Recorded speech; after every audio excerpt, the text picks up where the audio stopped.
32वां अध्याय। सहस्रानीक चरित्र श्री नृसिंह पूजन का महात्म्य। भरद्वाज जी बोले, सूत जी, अब मैं सहस्रानीक का चरित्र और भगवान विष्णु के अवतारों की कथा सुनना चाहता हूँ। महामते, कृपा करके वो मुझसे कहिए। सूत जी ने कहा, ब्राह्मण, बहुत अच्छा।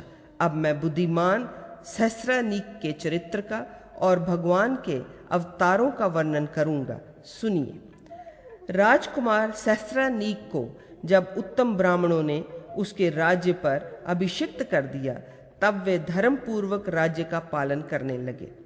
राज्य के पालन में लगे हुए बुद्धिमान राजकुमार की देवेश्वर देवश्रेष्ठ भगवान नृसिंह में भक्ति हो गई। पूर्व काल में एक बार उन विष्णु भक्त नरेश का दर्शन करने के लिए स्वयं भृगु जी आए। राजा ने अर्घ्य पाद्य और आसन आदि दे के द्वारा भृगु जी का सम्मान करके उनसे ये कहा, मुनि श्रेष्ठ, इस समय मैं आपके दर्शन से पवित्र हो गया। जिन्होंने पुण्य नहीं किया है, ऐसे मनुष्यों के लिए इस कलयुग में आपका दर्शन परम दुर्लभ है। मैं सनातन देवदेव नरसिंह की स्थापना करके उनकी आराधना करना चाहता हूँ। आप कृपया मुझे इसका विधान बताएं, तथा मैं देवदेव श्री हरि के संपूर्ण अवतारों को भी सुनना चाहता हूँ। अतः आप उन सभी पुण्यवतारों की कथा मुझसे कहिए। भृगु जी बोले, राजकुमार सुनो, इस कलयुग में कोई भी भगवान नृसिंह के प्रति अत्यंत भक्ति भाव रखकर उनकी आराधना नहीं कर रहा है। देववर भगवान नृसिंह में जिसकी स्वभावता भक्ति हो जाती है, उसके सारे शत्रु नष्ट हो जाते हैं और उसे प्रत्येक कार्य में सिद्धि प्राप्त होती है। इस पांडु वंश में तुम ही श्रेष्ठ पुरुष और भगवान के अत्यंत भक्त हो। अतः तुमसे मैं तुम्हारी पूछी हुई सब बातें बताऊंगा। एकाग्रचित होकर सुनो। जो भक्ति पूर्वक नृसिंह देव का सुंदर मंदिर निर्माण कराता है, वह सब पापों से मुक्त होकर भगवान विष्णु के लोक में स्थान पाता है। जो भगवान नृसिंह की सुंदर लक्षणों से युक्त प्रतिमा बनवाता है, वह सब पापों से छुटकारा पाकर विष्णु लोक को जाता है। नरश्रेष्ठ, जो निष्काम भाव से नृसिंह देव की विधिवत प्रतिष्ठा करता है, वह दैहिक दुखों से मुक्त हो जाता है। जो भगवान नृसिंह की स्थापना करके सदा उनकी पूजा करता है, उसके सब मनोरथ पूर्ण होते हैं तथा वह परम पद को प्राप्त कर लेता है। ब्रह्मादि सभी देवता पूर्व काल में भगवान विष्णु की आराधना करके उनके प्रसाद से अपने अपने लोकों को प्राप्त हुए थे।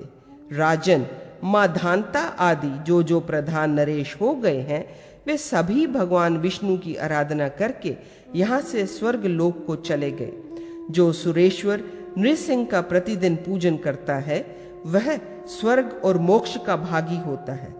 इसमें अन्यथा विचार करने की आवश्यकता नहीं है। इसलिए तुम भी प्रतिज्ञा पूर्वक एकचित होकर जीवन पर्यंत भगवान नृसिंह की पूजा करते हुए अपना मनोरथ प्राप्त करोगे। नृप, जो भगवान जनार्दन की प्रतिमा बनवाकर विधिवत उसकी स्थापना करता है, उसका विष्णु लोक से कभी निष्क्रमण नहीं होता। यदि मनुष्य उन अनंत विक्रमशाली भगवान नरसिंह की, जिनके चरण कमलों की देवता तथा असुर दोनों ही पूजा करते हैं, विधिवत स्थापना करके भक्ति पूर्वक पूजा करे, तो वह साक्षात परमेश्वर भगवान विष्णु को प्राप्त कर लेता है।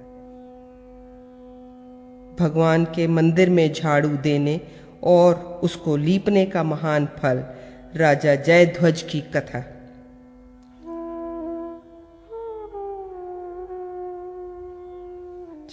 राजा बोले, भगवान, मैं आपके प्रसाद से भगवान के पूजन की पावन विधि को विशेष रूप से यथावत सुनना चाहता हूँ। कृपया आप मुझे विस्तार से बताएं। भगवान नृसिंह के मंदिर में जो झाड़ू देता है वह, तथा जो उसे लीपता पोतता है वह पुरुष किस पुण्य को प्राप्त करता है? केशव को शुद्ध जल से स्नान कराने पर कौन सा पुण्य प्राप्त होता है? तथा दूध, दही, मधु, घी एवं पंचगव्यधार स्नान कराने से क्या पुण्य होता है। भगवान की प्रतिमा को गर्म जल से भक्ति पूर्वक स्नान कराने पर तथा कर्पूर और अगरू मिले हुए जल से स्नान कराने पर कौन सा पुण्य प्राप्त होता है। भगवान को अर्घ्य देने से, पाद्म और आचमन अर्पण करने से, मंत्रोच्चारण पूर्वक नहलाने से और वस्त्र दान करने से क्या पुण्य होता है। चंदन और केसर द्वारा पूजा करने पर तथा फूलों से पूजा करने पर क्या फल होता है तथा धूप और दीप देने का क्या फल है। नैवेद्य निवेदन करने का और प्रदक्षिणा करने का क्या फल है। इसी प्रकार नमस्कार करने से एवं स्तुति और यशोगान करने से कौन सा फल प्राप्त होता है। भगवान विष्णु के लिए पंखा दान करने, चंवर प्रदान करके, ध्वजा का दान करने और शंख दान करने से क्या फल होता है।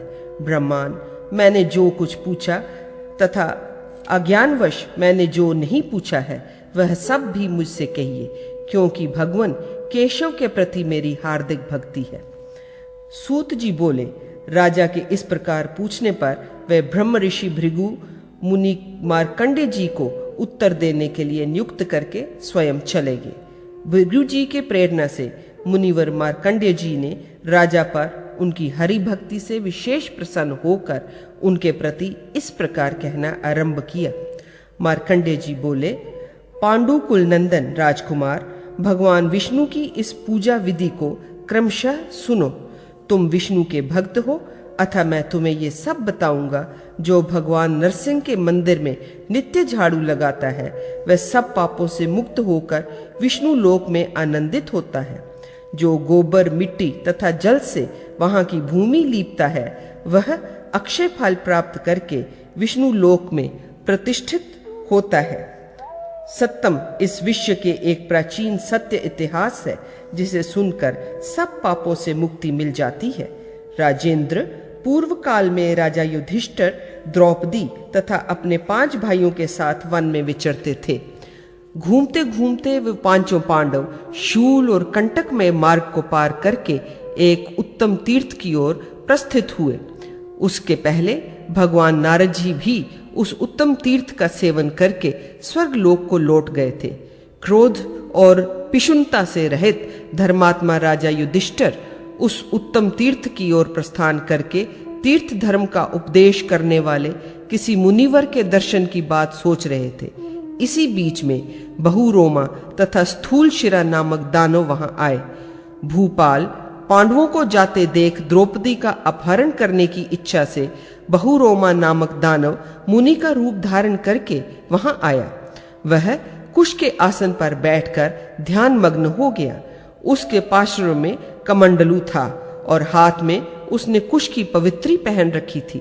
वह नासिका के अग्रभाग का अवलोकन करता हुआ रुद्राक्ष की माला से मंत्र जप कर रहा था।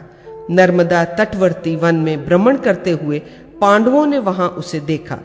तदंतर उसे देखकर राजा युधिष्ठिर ने भाइयों सहित प्रणाम करके उससे यह बात कही, महामुने, भाग्य से आप यहाँ विद्यमान हैं।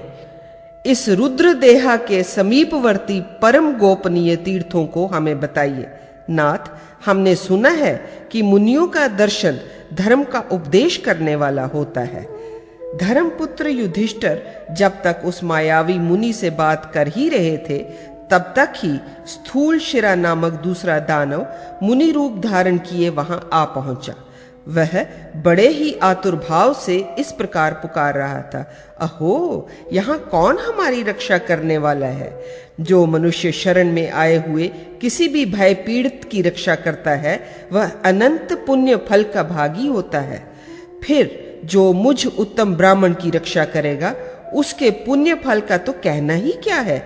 एक ओर मेरु पर्वत की दक्षिणा पूर्वक संपूर्ण पृथ्वी का दान और दूसरी ओर पीड़ित प्राणियों के प्राण संकट का निवारण, दोनों बराबर हैं। जो पुरुष दुष्टों द्वारा सताए जाते हुए ब्राह्मण, गौ, स्त्री और बालकों की उपेक्षा करता है वह रौरव नरक में पड़ता है। मेरा सर्वस्व लूट लिया गया है। मैं दानवों से अपमानित होकर प्राण त्याग देने का उद्यत हूं। इस समय कौन ऐसा वीर पुरुष है जो मेरी रक्षा कर सके?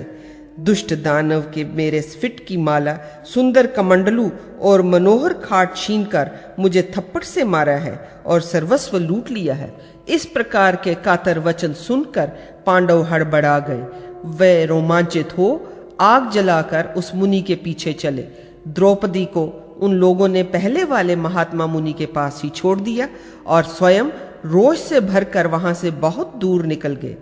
तदंतर युधिष्ठिर ने कहा, हमें तो यहाँ कुछ भी दिखाई नहीं देता। अर्जुन, तुम द्रौपदी की रक्षा के लिए यहाँ से लौट जाओ। तब भाई के वचन से प्रेरित होकर अर्जुन वहां से चल दिए। राजन, फिर राजा युधिष्ठिर ने उस गहन वन के भीतर सूर्य मंडल की ओर देखकर ये सत्य वचन कहा, मेरी सत्यवादिता, पुण्य कर्म तथा धर्म पूर्वक भाषण करने से संतुष्ट होकर देवगण संशय में पड़े हुए मुझको सत्य बात बतला दें। राजन, युधिष्ठिर के यों कहने पर आकाश में इस प्रकार का शब्द हुआ। यद्यपि वहां बोलने वाला कोई व्यक्ति नहीं था। महाराज, यह दानव है। स्थूल शिरा नामक मुनि तो सुखपूर्वक हैं, उन पर किसी के द्वारा कोई उपद्रव नहीं है। ये तो इस दुष्ट की माया है। तब भीम ने अत्यंत क्रोध से युक्त हो उस भागते हुए दानव के मस्तक पर बड़े वेग से मुष्टि प्रहार किया। फिर तो दानव ने भी अपना रौद्र रूप धारण किया और भीम को मुक्का मारा। इस प्रकार भीम और दानव में वहां दारुण संग्राम छिड़ गया। भीम ने उस वन में बड़े कष्ट से उसके स्थूल मस्तक का छेदन किया। इधर अर्जुन भी जब मुनि के आश्रम पर पहुंचे तब वहां उन्हें ना तो वह मुनि दिखाई दिया और न प्राण प्रिया साध्वी भार्या द्रौपदी ही दीख पड़ी। तब अर्जुन ने वृक्ष पर चढ़कर ज्यों ही इधर उधर दृष्टि डाली त्यों ही देखा कि एक दानव द्रौपदी को अपने कंधे पर बिठाकर बड़ी शीघ्रता से भागा जा रहा है और उस दुष्ट के द्वारा हरी गई द्रौपदी कुर्री की भांति हा धर्मपुत्र, हा भीम इत्यादि रटती हुई विलाप कर रही है। द्रौपदी को उस अवस्था में देखकर वीर अर्जुन अपनी आवाज से दिशाओं को गूंजाते हुए चले। उस समय उनके बड़े वेग से पैर रखने के कारण अनेकानेक वृक्ष गिर गए। तब वह दैत्य भी उस तंगवी को छोड़कर अकेला ही वेग से भागा। तथापि अर्जुन ने क्रोध के कारण उस असुर का पीछा न छोड़ा। भागते भागते वह दानव एक जगह पृथ्वी पर गिर पड़ा और गिरते ही चार भुजाओं से युक्त हो शंख तथा चक्र आदि धारण किए पीतांबरधारी विष्णु के रूप में दीख पड़ा। तब कुंती नंदन अर्जुन बड़े ही विस्मित हुए और प्रणाम करके बोले। अर्जुन ने कहा, भगवान, आपने यहाँ वैष्णवी माया क्यों फैला रखी थी? मैं भी जो आपका अपकार किया है उसके लिए हे नाथ मेरे अपराध को क्षमा करें। आपको नमस्कार है। हे जगन्नाथ, अज्ञान के कारण ही मैंने ये दारुण कर्म किया है, इसलिए इसे क्षमा कर दें। भला एक साधारण मनुष्य में इतनी समझ कहाँ हो सकती है जिससे आपको अन्य वेश में भी पहचान ले। चतुर्भुज बोला, महाबाहो, मैं विष्णु नहीं, बहुरोमा नामक दानव हूं। मैंने अपने पूर्व कर्म के प्रभाव से भगवान विष्णु का सारूप्य प्राप्त किया है। अर्जुन बोले, बहुरोमन, तुम अपने पूर्व जन्म और कर्म का ठीक ठीक वर्णन करो। तुमने किस कर्म के परिणाम से विष्णु का सारूप्य प्राप्त किया है? चतुर्भुज बोला, महाभाग अर्जुन, आप अपने भाइयों के साथ मेरे अत्यंत विचित्र चरित्र को सुनिए। ये श्रोताओं के आनंद को बढ़ाने वाला है। मैं पूर्व जन्म में चंद्रवंश में उत्पन्न जयध्वज नाम से विख्यात राजा था। उस समय सदा ही मैं भगवान नारायण के भजन में लगा रहता और उनके मंदिर में झाड़ू लगाया करता था। प्रतिदिन उस मंदिर को लीपता और रात्रि में वहां दीप जलाया करता था। उन दिनों वितिहोत्र नामक एक साधु ब्राह्मण मेरे यहाँ पुरोहित थे। प्रभो, वे मेरे इस कार्य को देखकर बहुत विस्मित हुए। मार्कंडेय जी बोले, एक दिन वेद वेदांगों के पूर्ण विद्वान पुरोहित वितिहोत्र जी ने बैठे हुए उन विष्णु भक्त राजा से इस प्रकार प्रश्न किया, परम धर्मज्ञ भूपाल, हरि भक्ति परायण नर श्रेष्ठ, आप विष्णु भक्त पुरुषों में सबसे श्रेष्ठ हैं, क्योंकि आप भगवान के मंदिर में प्रतिदिन झाड़ू तथा लेप दिया करते हैं। अतः महाभाग, आप मुझे बताइए कि भगवान के मंदिर में झाड़ू देने और वहां लीपने पोतने का कौन सा उत्तम फल आप जानते हैं? यद्यपि भगवान को अत्यंत प्रिय लगने वाला अन्य कर्म भी है ही, तथापि महाभाग आप इन्हीं 2 कर्मों में सदा सर्वथा लगे रहते हैं। नरेश, यदि आपको इनसे होने वाले महान पुण्य रूप फल ज्ञात हो और वह छिपाने योग्य न हो, तथा यदि आपका मुझ पर प्रेम हो, तो अवश्य ही उस फल को मुझे बताइए। जयध्वज बोले, विप्रवर, इस विषय में आप मेरा ही पूर्व जन्म का चरित्र सुने।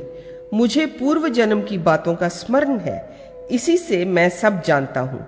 मेरा चरित्र श्रोताओं को आश्चर्य में डालने वाला है। विपेंद्र, पूर्व जन्म में मैं रैवत नामक ब्राह्मण था, जिनको यज्ञ करने का अधिकार नहीं है। उनसे भी मैं सदा ही यज्ञ कराता था और अनेकों गांवों का पुरोहित था। इतना ही नहीं, मैं दूसरों की चुगली खाने वाला, निर्दय और नहीं बेचने योग्य वस्तुओं का विक्रय करने वाला था। निषिद्ध कर्मों का आचरण करने के कारण मेरे बांधों ने मुझे त्याग दिया था। मैं महान पापी और सदा ही ब्राह्मणों से द्वेष रखने वाला था। पराई स्त्री और पराये धन का लोभी था। प्राणियों की हिंसा किया करता था। सदा ही मद्य पीता और ब्राह्मणों से द्वेष रखता था। इस प्रकार मैं प्रतिदिन पाप में लगा रहता और बहुधा लूटपाट भी करता था। एक दिन रात में स्वेच्छाचरिता के कारण मैं कुछ ब्राह्मण पत्रियों को पकड़कर एक सूने ठाकुर मंदिर में ले गया। उस मंदिर में कभी पूजा नहीं होती थी, यूं ही खंडर सा पड़ा रहता था।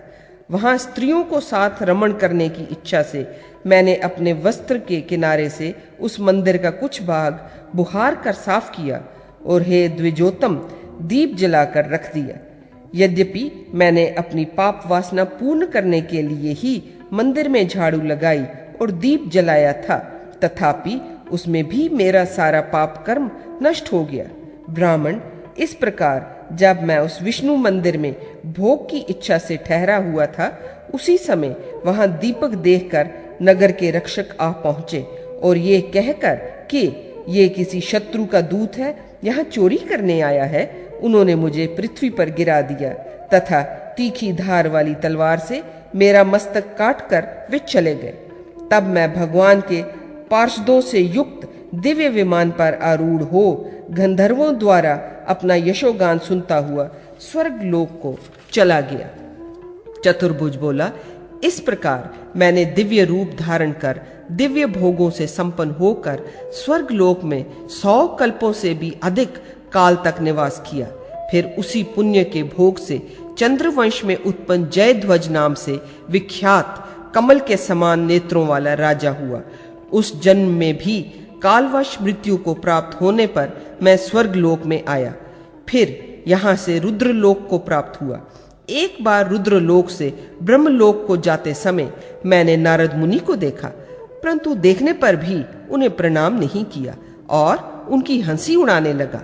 इससे कुपित होकर उन्होंने शाप दिया, राजन तू राक्षस हो जा। उन ब्राह्मण के दिए हुए इस शाप को सुनकर मैंने क्षमा मांगकर उन्हें प्रसन्न किया। तब मुनि ने मुझ पर शापानुग्रह के रूप में कृपा की। उन्होंने कहा, राजन, जिस समय बुद्धिमान धर्मपुत्र युधिष्ठिर की भार्या का हरण करके तुम रेवा तटवर्ती मठ में चले जाओगे, उस समय तुम्हें शाप से मुक्ति मिल जाएगी। भूपाल धर्मपुत्र युधिष्ठिर, अर्जुन, मैं वही राजा जयध्वज हूँ। इस समय भगवान विष्णु के सारूप्य को प्राप्त हुआ हूँ। अब मैं निश्चय ही बैकुंठ धाम को जाऊंगा। मार्कंडेय जी बोले, यह कहकर धर्मपुत्र युधिष्ठिर के देखते ही देखते वे राजा जयध्वज गरुड़ पर आरूढ़ हो विष्णु धाम को चले गए, जहां लक्ष्मी जी के साथ भगवान विष्णु सदा विराजमान रहते हैं। इसी से विष्णु मंदिर के बुहारने और लीपने से बड़ी महत्ता प्राप्त होने के वर्णन किया गया है। राजा जयध्वज ने पूर्व जन्म में काम के वशीभूत होकर भी जिस कर्म को करने से ऐसी दिव्य संपत्ति प्राप्त कर ली, उसी को यदि भक्तिमान और शांत पुरुष करें तथा भली भांति भगवान का पूजन करें, तो उनको प्राप्त होने वाले फल के विषय में क्या कहना है। सूत जी बोले, मार्कंडेय जी के उपयुक्त वचन सुन पांडु वंश में उत्पन्न राजा सहस्रनीक भगवान के पूजन में संलग्न हो गए। इसीलिए विप्रवृंद, आप लोग ये सुन लें कि अविनाशी भगवान नारायण जानकर अथवा अनजान में भी पूजा करने वाले अपने भक्तों को मुक्ति प्रदान करते हैं। द्विजो, मैं ये बारंबार कहता हूँ कि यदि आप लोग दुस्तर भाव सागर के पार जाना चाहते हैं तो भगवान जगन्नाथ की पूजा करें। जो भक्त प्रणत जनों को कष्ट दूर करने वाले भगवान विष्णु का पूजन करते हैं वे वंदनीय, पूजनीय और विशेष रूप से नमस्कार अध्याय है। भगवान विष्णु के पूजन का फल। श्री सहस्रनीक ने पूछा, महामते द्विजवर मार्कंडेय जी, अब पुनः ये बताइए कि भगवान विष्णु के निर्माल्य को हटाने से कौन सा पुण्य प्राप्त होता है।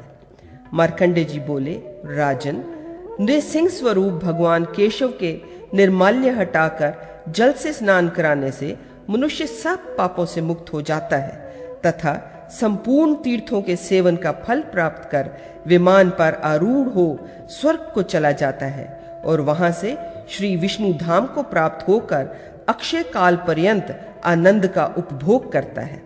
भगवान नरसिंह, आप यहाँ पधारें।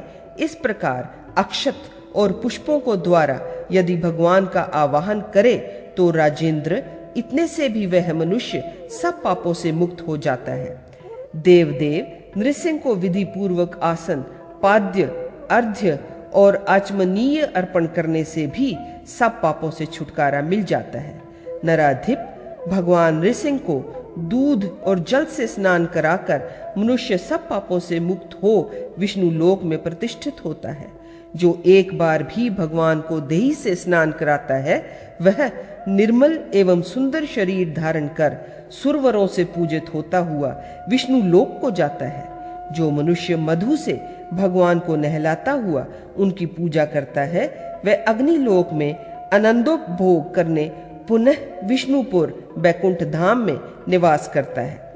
जो स्नान काल में श्री नरसिंह के विग्रह को शंख और नगारे का शब्द कराते हुए विशेष रूप से घी से स्नान कराता है वह पुरुष पुरानी केंचुल को छोड़ने वाले सांप की भांति पाप कंचुक को त्याग कर दिव्य विमान पर आरूढ़ हो विष्णु लोक में प्रतिष्ठित होता है। महाराज, जो देवेश्वर भगवान को भक्ति पूर्वक मंत्र पाठ करते हुए पंचगव्य से स्नान कराता है उसका पुण्य अक्षय होता है। जो गेहूं के आटे से देवदेश्वर भगवान को उपटन लगाकर गर्म जल से उन्हें नहलाता है वह वरुण लोक को प्राप्त होता है। जो भगवान के पाद पीठ को भक्ति पूर्वक बिल्व पत्र से रगड़कर गर्म जल से धोता है वह सब पापों से मुक्त हो जाता है। कुश और पुष्प मिश्रित जल से भगवान को स्नान कराकर मनुष्य ब्रह्मलोक को प्राप्त होता है। रत्न युक्त जल से स्नान कराने पर सूर्य लोक को और स्वर्ण युक्त जल से नहलाने पर कुबेर लोक को प्राप्त करता है। जो कपूर और अगूर मिश्रित जल से भगवान नृसिंह को नहलाता है वह पहले इंद्र लोक में सुख भोग करके फिर विष्णु धाम में निवास करता है। जो पुरुष श्रेष्ठ तीर्थों के पवित्र जल से गोविंद को भक्ति पूर्वक स्नान कराता है वह आदित्य लोक को प्राप्त करके पुनः विष्णु लोक में पूजित होता है। जो भक्ति पूर्वक भगवान को युगल वस्त्र पहनाकर उनकी पूजा करता है वह चंद्र लोक में सुख भोग करके पुनः विष्णु धाम में सम्मानित होता है। राजेंद्र, जो कुंकुम, अगुरु और चंदन के अनुलेपन से भगवान के विग्रह को भक्ति पूर्वक अनुलिप्त करता है वह करोड़ों कल्पों स्वर्ग लोक में निवास करता है। जो मनुष्य मल्लिका, मालती, जाति, केतकी, अशोक, चंपा, पुनाग, नागकेसर, बकुल, उत्पल जाति के कमल, तुलसी, कनेर, पलाश इनसे तथा अन्य उत्तम पुष्पों से भगवान की पूजा करता है वह प्रत्येक पुष्प के बदले 10 स्वर्ण मुद्रा दान करने का फल प्राप्त करता है। जो यथा प्राप्त उपयुक्त पुष्पों की माला बनाकर उससे भगवान विष्णु की पूजा करता है वह सैकड़ों और हजारों करोड़ों कल्पों तक दिव्य विमान पर आरूढ़ हो विष्णु लोक में आनंदित होता है। जो छिद्र रहित अखंडित बिल्व पत्रों और तुलसी दलों से भक्ति पूर्वक श्री नृसिंह का पूजन करता है, वह सब पापों से सर्वथा मुक्त हो, सब प्रकार के भूषणों से भूषित होकर सोने के विमान पर आरूढ़ हो विष्णु लोक में सम्मान पाता है। राजेंद्र, जो माहिष, गुगुल, घी और शक्कर से तैयार की हुई धूप को भगवान नरसिंह के लिए भक्ति पूर्वक अर्पित करता है, वह सब दिशाओं में धूप करने से सब पापों से रहित हो अप्सराओं से पूर्ण विमान द्वारा वायु लोक में विराजमान होता है और वहां आनंदोपभोग के पश्चात पुनः विष्णु धाम में जाता है। जो मनुष्य विधि पूर्वक भक्ति के साथ घी अथवा तेल से भगवान विष्णु के लिए दीप प्रज्वलित करता है, उस पुण्य का फल सुनिए। वह पाप पंख से मुक्त होकर हजारों सूर्य के समान कांति धारण कर ज्योतिर्मय विमान से विष्णु लोक को जाता है। जो विद्वान हविष्य, घी, शक्कर से युक्त अघहीन का चावल, जौ की लपसी और खीर भगवान नरसिंह को निवेदन करता है, वह वैष्णव चावलों की संख्या के बराबर वर्षों तक विष्णु लोक में महान भोगों का उपभोग करता है। भगवान विष्णु संबंधी बलि से संपूर्ण देवता तृप्त होकर पूजा करने वाले को शांति, लक्ष्मी तथा आरोग्य प्रदान करते हैं। राजकुमार, भक्ति पूर्वक देवदेव विष्णु की एक बार प्रदक्षिणा करने से मनुष्यों का जो फल मिलता है उसे सुनिए। वह सारी पृथ्वी की परिक्रमा करने का फल प्राप्त करके बैकुंठ धाम में निवास करता है। जिसने कभी भक्ति भाव से भगवान लक्ष्मीपति को नमस्कार किया है, उसने अनायास ही धर्म, अर्थ, काम और मोक्ष रूप फल प्राप्त कर लिया। जो स्तोत्र और जप के द्वारा मधुसूदन की उनके समक्ष होकर स्तुति करता है, वह समस्त पापों से मुक्त होकर विष्णु लोक में पूजित होता है। जो भगवान के मंदिर में शंख, तुरही आदि बाजों के शब्द से युक्त गान बजाना और नाटक कराता है, वह मनुष्य विष्णु धाम को प्राप्त होता है।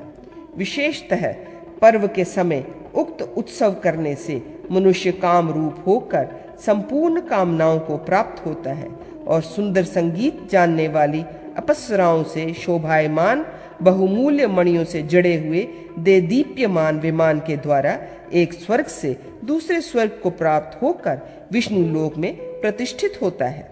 जो भगवान विष्णु के लिए गरुड़ चिन्ह से युक्त ध्वजा अर्पण करता है, वह भी ध्वजा मंडित जगमगाते हुए विमान पर आरूढ़ हो अप्सराओं से सेवित होकर विष्णु लोक को प्राप्त होता है। नरेश्वर, जो स्वर्ण के बने हुए दिव्य हार, केयूर, कुंडल और मुकुट आदि आभरणों से भगवान विष्णु की पूजा करता है, वह बुद्धिमान सब पापों से मुक्त और सब आभूषणों से भूषित होकर जब तक 14 इंद्र राज्य करते हैं तब तक इंद्रलोक में निवास करता है।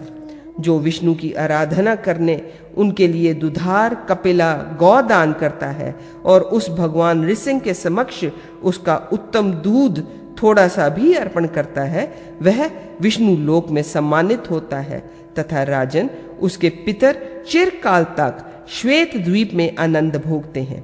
भूपाल, इस प्रकार जो नरश्रेष्ठ नरसिंह स्वरूप भगवान विष्णु का पूजन करता है, उसे स्वर्ग और मोक्ष दोनों ही प्राप्त होते हैं, इसमें संशय नहीं है।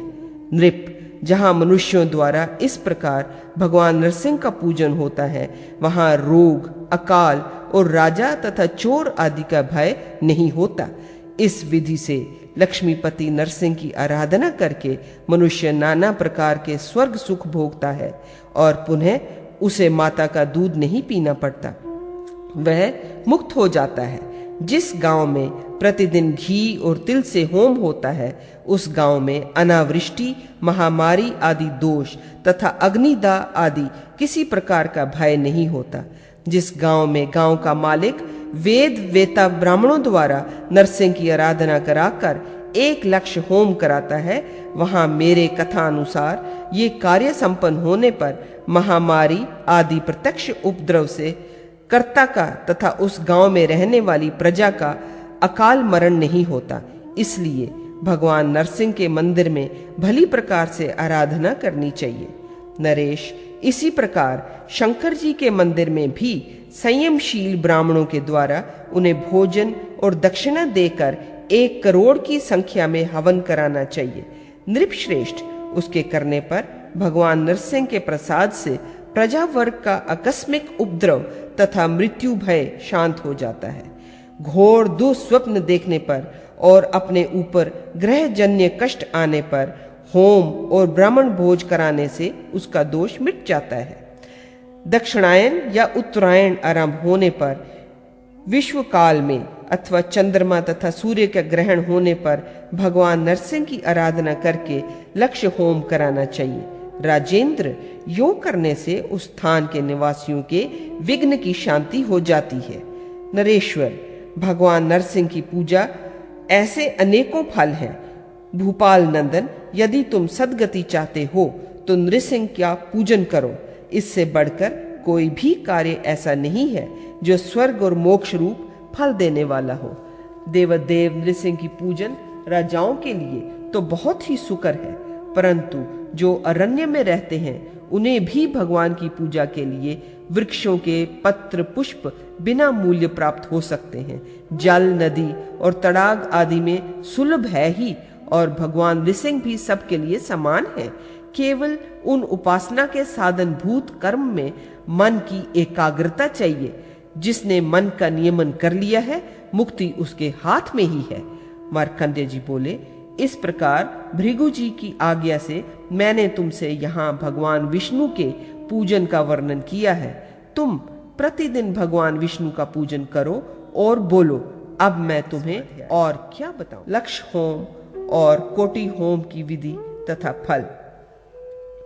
राजा बोले, अहो, आपने श्री विष्णु की आराधना से होने वाले बहुत बड़े फल का वर्णन किया। मुनिश्रेष्ठ, जो भगवान विष्णु की पूजा नहीं करते वे अवश्य ही सोए हुए हैं। मैंने आपकी कृपा से भगवान नृसिंह के पूजन का ये क्रम सुना। अब मैं भक्ति पूर्वक उनकी पूजा करूंगा। आप कृपा करके कोटि होम का फल बताइए। मार्कंडेय जी बोले, नृप, पूर्व काल में इसी विषय को बृहस्पति जी ने शौनक ऋषि से पूछा था। इसके उत्तर में उनसे शौनक जी ने जो कुछ बताया वही मैं तुमसे कह रहा हूँ। सुख पूर्वक बैठे हुए शौनक जी से बृहस्पति जी ने इस प्रकार प्रश्न किया। बृहस्पति जी बोले, विपेंद्र, लक्ष्य होम और कोटि होम के लिए जो भूमि प्रशस्त हो उसको मुझे बताइए और होम कर्म की विधि का भी वर्णन कीजिए। मार्कंडेय जी बोले, नृपवर, बृहस्पति जी के इस प्रकार कहने पर शौनक जी ने लक्ष्य होम आदि का विधि का यथावत वर्णन आरंभ किया। शौनक जी बोले, देव पुरोहित, मैं लक्ष्य होम के उपयुक्त विस्तृत भूमि और उसकी शुद्धि का विशेष रूप से यथावत वर्णन करूंगा। आप सुने। यज्ञ कर्म के लिए प्रशस्त भूमि का उत्तम लक्षण इस प्रकार है। जो भूमि अच्छी तरह संस्कार की हुई हो, बराबर हो और चिकनी हो, ये सभी बातें हों तो परम उत्तम भूमि है। सभी बातें तो संगठित हों तो पूर्व की भूमि उत्तम है, अर्थात चिकनी की अपेक्षा बराबर भूमि अच्छी है और उससे भी सुसंकृत भूमि उत्तम है। ऐसी उत्तम भूमि को उरु पर्यंत खोदकर उसका विशेष रूप से गंगा जल एवं पश्य गव्यादि छिड़क कर शोधन करें और कुंड के बाहर स्वच्छता के लिए मिट्टी डालकर लिपाएं। कुंड सब ओर से 1 हाथ लंबा और उतना ही चौड़ा होना चाहिए। यही कुंड का लक्षण है। 1 हाथ का सूत लेकर उसी से माप करके चारों ओर से बराबर और चौकोरा कुंड बनाना चाहिए। कुंड के ऊपर सब ओर से बराबर और खूब विस्तृत मेखला बनवाएं। उसकी ऊंचाई भी 4 अंगुल की हो और वह सूत से परिवेष्टित हो। इसके बाद यजमान को चाहिए कि वो ब्राह्मणोचित कर्म का पालन करने वाला वेद वेतो ब्राह्मणों को शास्त्रोक्त रीति से आमंत्रित करे। यजमान और उन ब्राह्मणों की 3 रात्रि तक विशेष रूप से ब्रह्मचर्य व्रत का पालन करना चाहिए। यजमान 1 दिन और 1 रात्रि उपवास करके 10,000 गायत्री का जप करे। हवन आरंभ होने के दिन विप्रगण भी स्नान करके शुद्ध एवं श्वेत वस्त्र धारण करें। फिर गंध, पुष्प और माला धारण करके पवित्र, संतुष्ट और जितेंद्रिय होकर भोजन किए बिना ही कुश के बने हुए आसन पर एकाग्रचित से बैठें। तदंतर वह यत्नपूर्वक निर्लास्य भाव से हवन आरंभ करें। पहले गृह सूत्रोक्त विधि से भूमि पर रेखा करके उसे सींचें और यहाँ यत्न से अग्नि स्थापन करें। फिर उस अग्नि में हवनीय पदार्थों को होम करें। सर्वप्रथम आधार और आज्य भाग ये दो होम करने चाहिए। विद्वान पुरुष जौ, चावल और तिल मिश्रित प्रथम आहुति का गायत्री मंत्र द्वारा स्वाहा के उच्चार पूर्वक एकाग्रचित से हवन करें। गायत्री छंदों की माता और ब्रह्म की योनि रूप से प्रतिष्ठित है। उसके देवता सविता हैं और ऋषि विश्वामित्र जी हैं। इस प्रकार गायत्री का विनियोग बताया है। केवल गायत्री से हवन कर लेने से पश्चात भूर्भुवः स्वः 3 व्यहंतियों सहित गायत्री मंत्र से केवल तिल का हवन करें। जब तक हवन की संख्या 1 लाख या 1 करोड़ न हो जाए तब तक भगवान विष्णु के पूजन पूर्वक तिल द्वारा हवन करते रहना चाहिए। और जब तक हवन करें तब तक यजमान को चाहिए कि वह यत्न पूर्वक दीनों और अनाथों को भोजन दे। हवन समाप्त होने पर ऋतिज्यों को श्रद्धा पूर्वक लोभ त्याग कर यथोचित दक्षिणा दे।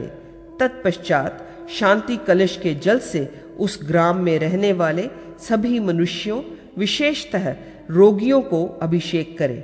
महाभाग इस प्रकार विधिवत होम का अनुष्ठान करने पर पुर, नगर, जनपद और समस्त राष्ट्र की सारी बाधा को दूर करने वाली शांति निरंतर बनी रहती है।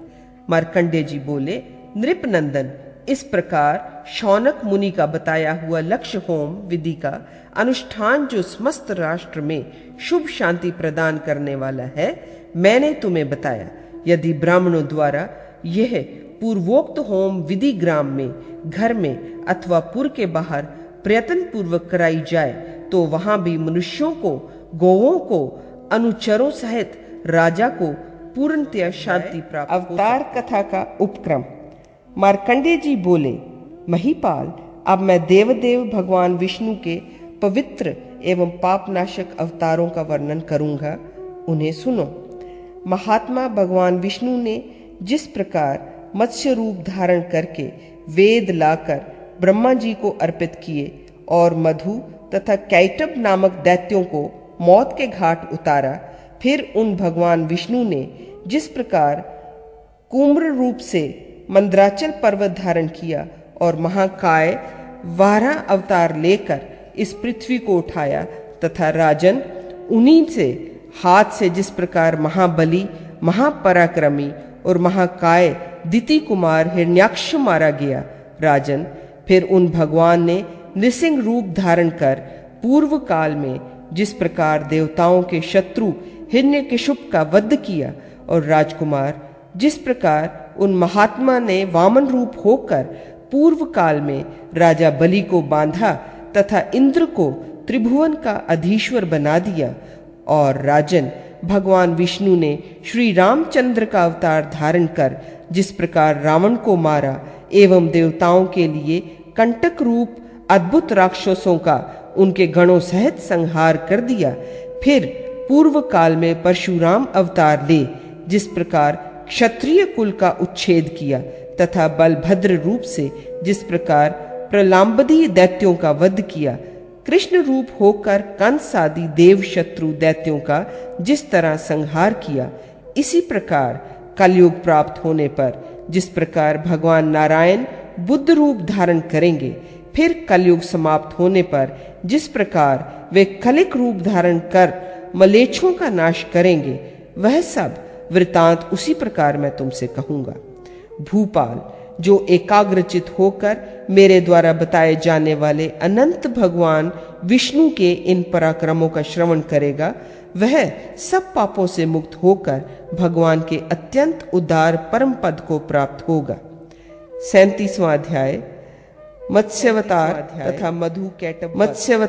तथा मधु कैटब वध। मार्कंडेय जी बोले, महात्मा भगवान अच्युत के बहुत से अवतार हैं। सुंतराम उनका विस्तार पूर्वक वर्णन नहीं किया जा सकता, इसलिए मैं उन्हें संक्षेप से ही कहता हूं। यह प्रसिद्ध है कि पूर्व काल में जगत की सृष्टि करने वाले भगवान पुरुषोत्तम अनंत नामक शेषनाग शरीर की शैया पर योग निद्रा का आश्रय लेकर सोए हुए थे। नृप, कुछ काल के बाद उन गहरी नींद में सोए हुए देवादेव शरंग धन व विष्णु के कानों से पसीने की 2 बूंदें निकलकर जल में गिरी। उन दोनों बूंदों से मधु और कैटब नाम के 2 दैत्य उत्पन्न हुए, जो महाबली, महान शक्तिशाली, महापराक्रमी और महाकाय थे। नृपश्रेष्ठ, इसी समय उन सोए हुए भगवान की नाभि के बीच में महान कमल प्रकट हुआ और उससे ब्रह्मा जी उत्पन्न हुए। राजन, भगवान विष्णु ने ब्रह्मा जी से कहा, महामते, तुम प्रजाजनों की सृष्टि करो। यह सुन उन कमलोद्भव ब्रह्मा जी ने तथास्तु कहकर भगवान जगन्नाथ की आज्ञा स्वीकार कर ली तथा वेदों और शास्त्रों की सहायता से वे ज्यों ही सृष्टि रचना के लिए उद्यत हुए, त्यों ही उनके पास वे दोनों दैत्य मधु और कैटब आए। आते ही वे बलभिमानी घोर दानव क्षण भर में ब्रह्मा जी के वेद और शस्त्र ज्ञान को लेकर चले गए। राजन, तब ब्रह्मा जी एक ही क्षण में ज्ञान शून्य हो दुखी हो गए और सोचने लगे, हाय, अब मैं कैसे प्रजा की सृष्टि करूंगा। भगवान ने मुझे आज्ञा दी कि तुम प्रजा की सृष्टि करो, परंतु अब तो मैं सृष्टि विज्ञान से रहित हो गया, अतः किस प्रकार सृष्टि रचना करूंगा। अहो, मुझ पर यह बहुत बड़ा कष्ट आ पहुंचा।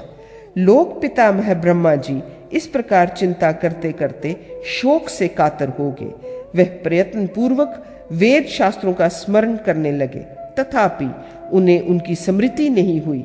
तब वे मन ही मन अत्यंत दुखी हो एकाग्रचित से भगवान पुरुषोत्तम की शास्त्रानुकूल विधि से स्तुति करने लगे। ब्रह्मा जी बोले, जो वेद शास्त्र विज्ञान और कर्मों की निधि है, उन ओमकार प्रतिपाद्य परमेश्वर को मेरा बार बार नमस्कार है। समस्त विद्याओं को धारण करने वाले वाणीपति भगवान को प्रणाम है। अचिंत्य एवं सर्वज्ञ परमेश्वर को नित्य बारंबार नमस्कार है।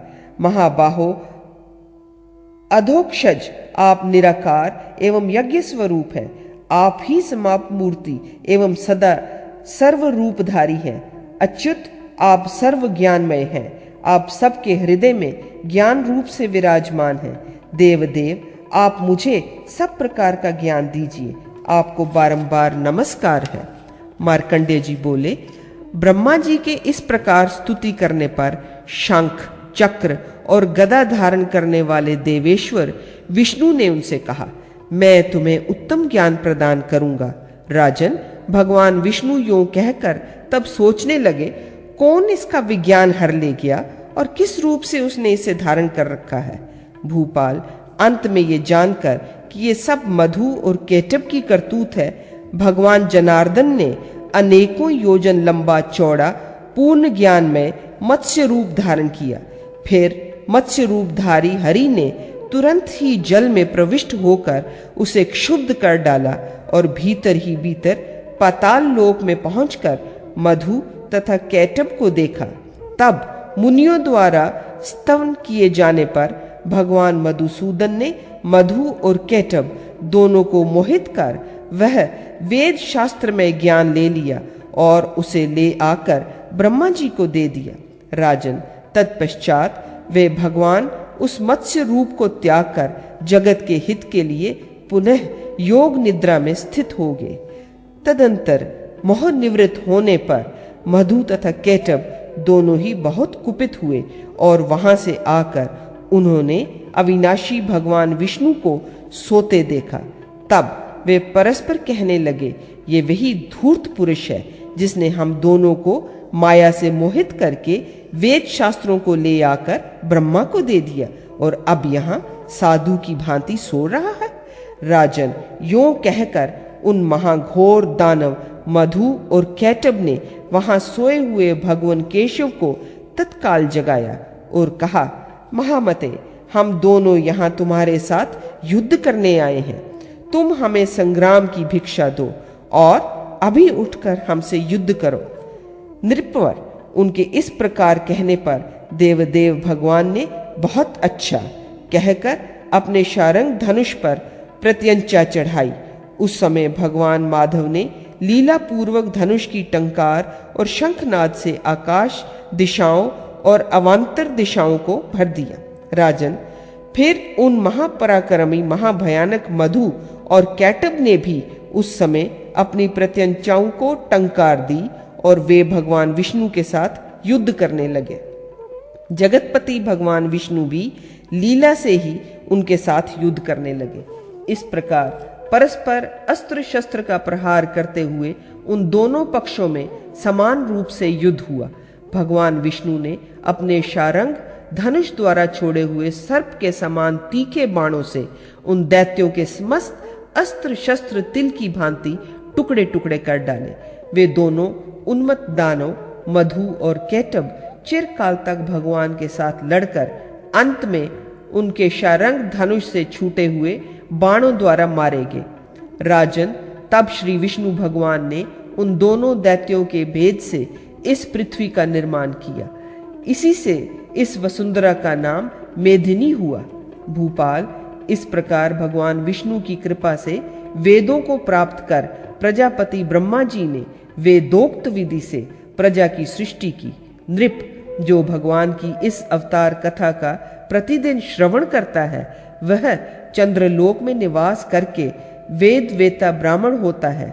भूमिपाल, जो भगवान विष्णु लोकहित के लिए पर्वत के समान भीमकाय मत्स्य रूप धारण कर जनलोक निवासियों द्वारा स्तुत हुए थे, उनका ही तुम सदा स्मरण करो। इति श्री नरसिंह पुराणे